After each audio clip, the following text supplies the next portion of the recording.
الحمد للہ وکفى وسلام علی عبادہ الذین اصطفى اما بعد۔ ناظرین، زکوٰۃ کے احکام چل رہے ہیں، لیکن بیچ میں ایک عنوان ہے اور وہ عنوان ہے صدقہ فطر کا۔ حالانکہ اس کی ابھی اس وقت میں اتنی جلدی میں کوئی ضرورت نہیں ہے، لیکن چونکہ الگ الگ علاقوں میں الگ الگ وقت پہ دینے کا رواج ہے، اسی لیے میں پہلے ہی اس کے بارے میں دو چار باتیں عرض کیے دیتا ہوں۔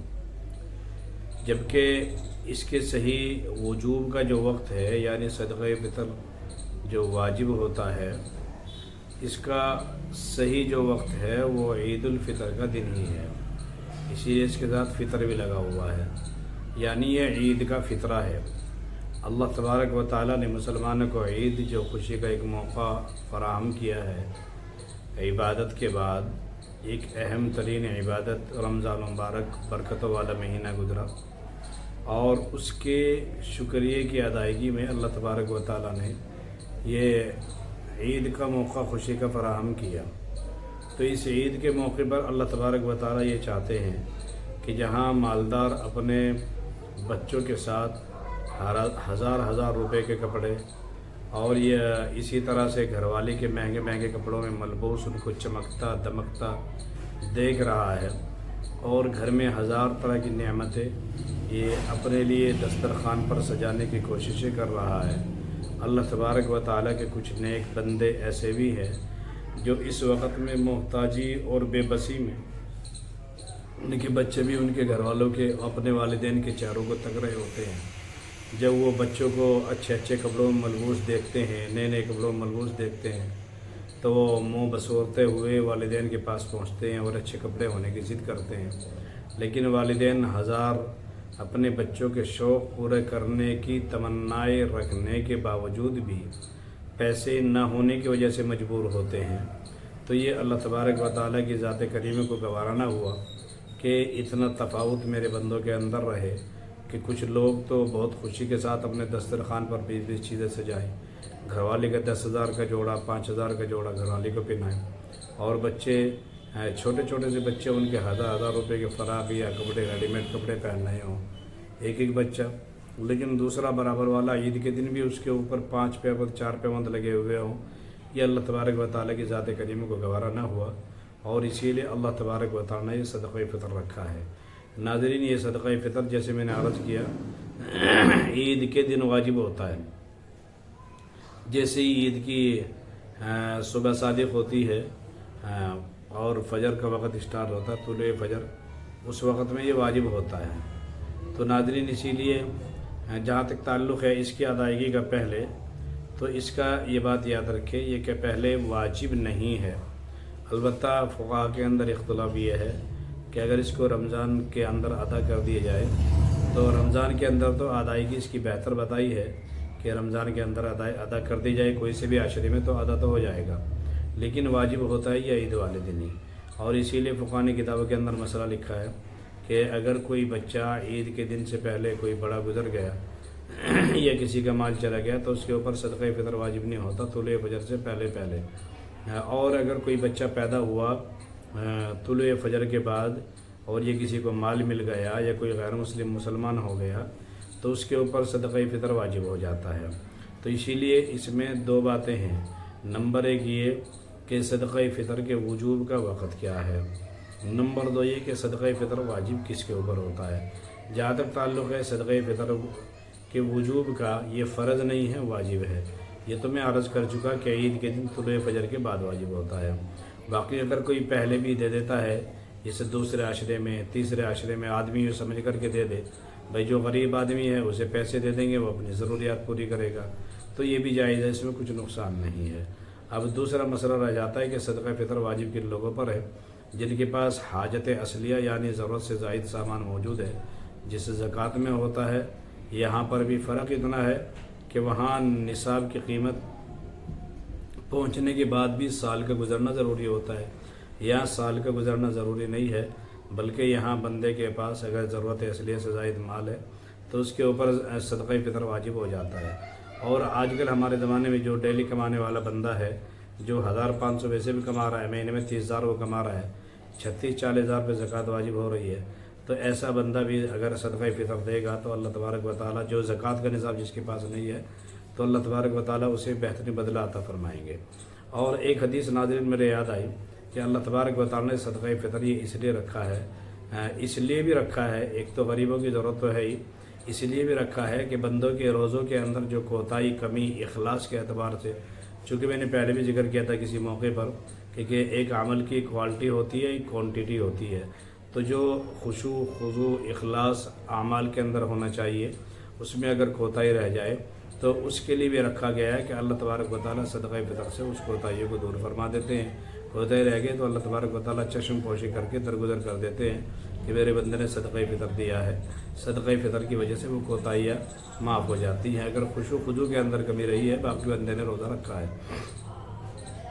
اب بات یہ ہے کہ یہ صدقہ فطر کن چیزوں میں واجب ہے، تو ناظرین پہلی بات تو یاد رکھے کہ صدقہ فطر دو چیزوں کے اعتبار سے الگ الگ ہو جاتا ہے۔ نمبر ایک، یہ انسان کے اعتبار سے الگ الگ ہو جاتا ہے، یعنی ایک نمبر 1 طبقہ ہے جو خوشحال طبقہ کہلاتا ہے، پیسے والا طبقہ ہے، ایک تو یہ اس کے اعتبار سے الگ ہو جاتا ہے۔ اور مسئلہ تو سب کے لیے ایک ہی ہے، باقی فقہا نے جو لکھا کتابوں کے اندر وہ یہی لکھا ہے جو میں آپ کو بتا رہا ہوں کہ یہ اشخاص کے اعتبار سے الگ ہو جاتا ہے اور علاقے کے اعتبار سے الگ ہو جاتا ہے، دو چیزوں کے اعتبار سے الگ ہوتا ہے۔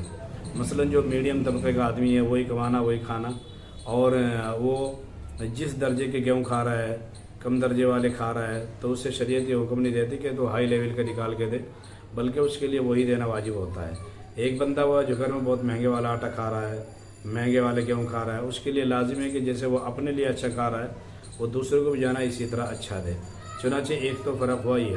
مثال کے طور پر ایک آدمی ہے، گھر میں بیچارہ وہ 30-35 والا کھا رہا ہے، وہ گھر میں 20-22 والا گیہوں کھا رہا ہے، تو اس کو ہم یوں نہیں کہیں گے کہ وہ مستقل جو ہے نا 35 والا یا 40 والا گیہوں نکال کر کے دے۔ اسی طرح یہ علاقوں کے اعتبار سے بھی الگ ہو جاتا ہے۔ اب جن علاقوں میں گیہوں ہوتے ہیں، جیسے مثال کے طور پر ہمارا اتر پردیش کا علاقہ ہے، یہ علاقے گیہوں والے علاقے ہیں، ان علاقوں میں گیہوں وغیرہ سستے ملتے ہیں، 20 روپے کلو، 22 روپے کلو۔ اس وقت میں جو گورنمنٹ کا ریٹ ہے 25 یا 26 روپے کلو کا ریٹ ہے تقریباً۔ تو جو بندہ یہاں پہ رہتا ہے اور میڈیم انداز کا آدمی ہے، تھوڑا ہلکا آدمی ہے، اس کے اوپر یہی واجب ہوگا کہ جو گھر میں گیہوں کھا رہا ہے وہ دے۔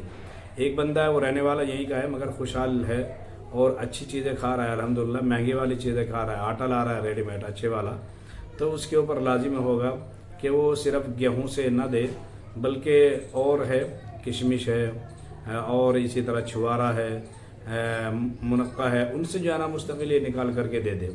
اس میں اشخاص اور افراد اور علاقہ دونوں کے اعتبار سے یہ رہتا ہے، ایک ہی آدمی کے اعتبار سے نہیں رہتا۔ ویسے جو فقہا نے اس کا جو نصاب بتایا وہ یہ ہے کہ بندہ 1.25 کلو گیہوں نکال کر کے اس قیمت نکال کر کے دے۔ اب یہ گیہوں 22 روپے کلو والا بھی ہے، 35 روپے کلو والا بھی ہے، جو آدمی جو کھا رہا ہے وہی نکال کر کے دے دے۔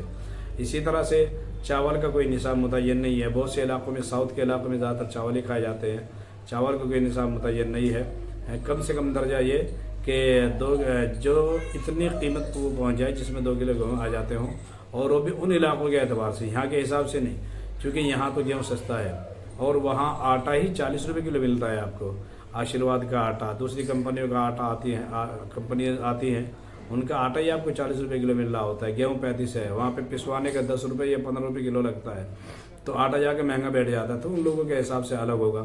اسی طرح سے کوئی بندہ مستقل جب دے رہا ہے تو اسے یہ چیزیں دھیان رکھنی ہوگی کہ کون سے علاقے میں رہ رہا ہے اور کیسی چیز گھر میں کھا رہا ہے۔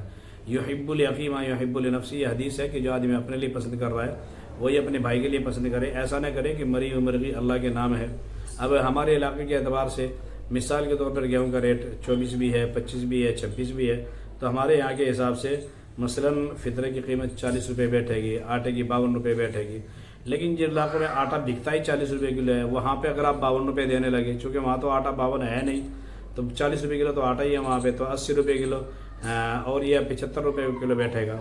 اسی طرح سے مستقل ہمارے یہاں گیہوں، یہ کھجور کا ریٹ کم ہے، جو کا ریٹ کم ہے، منقع کا ریٹ کم ہے، ہمارے یہاں کشمش اچھا ایک بات یہ بھی یاد رکھیں کہ چاول اور جو کے علاوہ آٹے کے علاوہ اگر کوئی اور چیز دینا چاہ رہے ہیں تو یہ 1 سا ہوتا ہے، یعنی اس کا ڈبل ہو جاتا ہے، 4.25 کلو بیٹھتا ہے جا کر کے. یہ بھی الگ الگ ہے. مثلا ساؤتھ میں ہم رہتے تھے، وہاں پہ 1 کلو کھجور 350-400 روپے کلو ملتی تھی. تو اس اعتبار سے وہ 4 چوک 1600 روپے کی بیٹھتی تھی. لیکن ہمارے یہاں 120-150 روپے کلو میں کھجور مل جاتی ہے، تو 4.25 کلو کا آپ ریٹ لگا لیں. تو یہ افراد کے اعتبار سے، اشخاص کے اعتبار سے، علاقے کے اعتبار سے الگ الگ ہو جاتی ہے. آدھی 2.25 کلو گیہوں اور یا چاول اتنا کہ جس میں 2.25 کلو گیہوں کی قیمت آ جاتی ہو. منیمم ادھر کے علاقوں میں بھی چاول 40 روپے 45 روپے ہوتا ہے، اس اعتبار سے 90 روپے اور یہ 100 روپے بیٹھ جاتے ہیں. تو یہ علاقے اور اشخاص کے اعتبار سے فطرہ بڑھتا اور گھٹتا رہتا ہے. جن علاقوں میں گیہوں کا ریٹ کم ہے وہ وہاں کھا بھی وہی رہے ہیں تو وہ اس کا ریٹ دیں گے، اور جن علاقوں میں زیادہ ہے وہ وہاں کھا وہی رہے ہیں تو وہ اسی کا دیں گے. اسی طرح جو لوگ خوشحال ہیں وہ فقہاء نے لکھا کہ فقیروں کا فائدہ ہونا چاہیے. تو جو خوشحال لوگ ہیں ان کو چاہیے کہ وہ صرف یہ نہ دیکھے کہ ہم 24 روپے کلو 25 روپے کلو والا گیہوں نکال کر کے ڈبل کر کے دے دیں گے، یہ 40 بیٹھ جائے گا یا 47 بیٹھ جائے گا. بلکہ یوں دیکھے کہ جو ہم اچھے والا الحمدللہ کھا رہے ہیں، ہمارے دسترخوان پر مہنگی سے مہنگی غذا رکھی ہوئی ہے، چیزیں رکھی ہوئی ہے، تو ان کو چاہیے پھر جو ہے نا وہ کشمش کا ریٹ نکالے، منقع میں سے نکالے. یا اسی طرح چھوارا ہے، کھجور ہے، چھوارا تقریباً 350 روپے کلو ہے، اس کا ریٹ لگا کر کے نکالے. اس میں ہلکے بھاری سبھی طرح کے آتے ہیں. اب یہ کہ بندہ یہ دے گا کس کی طرف سے؟ یہ اپنی طرف سے ادا کرے گا، اپنے نابالغ اولاد کی طرف سے ادا کرے گا. بالغ اولاد اگر مالدار ہے تو اس کی طرف سے تو ادا کرنا واجب نہیں ہے. ہاں یہ استحساناً کر دے تو الگ بات ہے. اسی طرح سے بچی ہے، اگر نابالغ ہے، مالدار ہے، اس کا نکاح ہو چکا، گھر پہ ہی ہے باپ کے پاس، تو اس کے مال میں سے دیا جائے گا. اور اگر اس کے پاس مال نہیں تو باپ اپنے مال میں سے جانا اس کی طرف سے دے گا. تو ناظرین یہ واجب تو ہوتا ہے عید والے دن ہی، باقی اس سے پہلے بھی اگر آپ دے دیں، حساب لگا کر کے نکال دیں، اور نکالنا چاہیے تو بہتر ہے تاکہ جو غریب ہیں وہ جلدی سے جلدی اپنی عید کا انتظام پہلے کر سکیں. اور ناظرین ہمارا زکوٰۃ کا جو عنوان ہے وہ چل ہی رہا ہے انشاءاللہ. وہ چھٹا اس کا حصہ ہے، وہ بھی انشاءاللہ کسی وقت میں آپ کی خدمت میں حاضر کر دیا جائے گا. السلام علیکم ورحمۃ اللہ وبرکاتہ. اور اگر کسی کو فطرے سے متعلق مسائل پوچھنے ہوں وہ ہمیں کمنٹ باکس میں لکھ دیں، انشاءاللہ ان کے جواب دے دیے جائے گا. السلام علیکم ورحمۃ اللہ.